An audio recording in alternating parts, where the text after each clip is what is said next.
C'est l'un des plus gros séismes de cette CAN 2025. Une élimination humiliante, 3 défaites en 3 matchs et maintenant une décision politique historique. Le gouvernement gabonais suspend l'équipe nationale, dissout le staff et bannit 2 cadres emblématiques. Pierre-Emerick Aubameyang, Bruno Ekwel Manga, une affaire qui dépasse le football et qui secoue tout un pays. Le naufrage du Gabon à la CAN 2025. Sportivement, le constat est sans appel. Le Gabon quitte la CAN 2025 dès le premier tour avec 3 matchs, 3 défaites, 0 points. Les Panthères ont été battus par le Cameroun, 1-0, par le Mozambique, 2-3 par la Côte d'Ivoire, 2-3 également, une élimination précoce. Un groupe dépassé. Une prestation jugée indigne par les autorités du pays.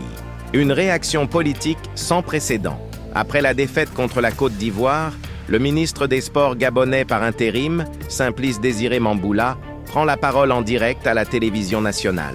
Ces mots sont lourds de sens. Il parle de prestations déshonorantes et annonce des sanctions immédiates, décisions officielles, dissolution du staff technique, suspension de l'équipe nationale jusqu'à nouvel ordre, mise à l'écart de Pierre-Emerick Aubameyang, mise à l'écart de Bruno Ekwel Manga. Un communiqué du ministère des Sports viendra confirmer ces mesures quelques heures plus tard. Aubameyang dans la tourmente. Pierre-Emerick Aubameyang est au cœur de cette affaire. Capitaine emblématique, visage du football gabonais depuis plus d'une décennie, mais aussi symbole d'une génération aujourd'hui pointée du doigt. À noter, Aubameyang n'a pas joué le dernier match décision prise d'un commun accord entre l'OM et la fédération gabonaise. Sur les réseaux sociaux, Aubameyang répond avec calme mais fermeté. Les problèmes de l'équipe sont bien plus profonds que la petite personne que je suis. Une phrase lourde de sens, qui montre une fracture interne, un malaise structurel, un problème qui dépasse un simple joueur. Faut-il faire d'Aubameyang un bouc émissaire? C'est LA question. Peut-on vraiment tenir Aubameyang pour responsable d'un échec collectif? Effacer son statut, son histoire, son apport à la sélection?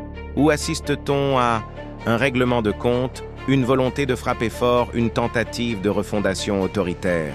Le message du gouvernement est clair, plus personne n'est intouchable. Une bonne nouvelle pour l'OM.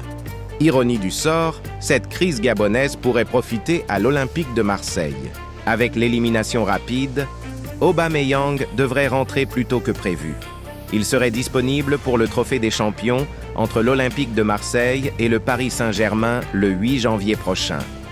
Un timing parfait pour le club marseillais, mais un immense malaise pour le joueur sur le plan international. Une image dégradée pour le football gabonais. Cette affaire laisse des traces. Image écornée à l'international, climat tendu entre joueurs. Et autorité à venir floue pour la sélection. Suspendre une équipe nationale est un acte rarissime, presque inédit à ce niveau. Cela montre l'ampleur de la crise. Une CAN qui laisse des cicatrices. Le Gabon quitte cette CAN 2025. Sans victoire, sans honneur sportif, avec une crise institutionnelle majeure, Aubameyang a peut-être disputé sa dernière CAN. Le football gabonais entre dans une zone de turbulence. Et maintenant, une seule question demeure, fallait-il aller aussi loin? Dis-le-moi en commentaire.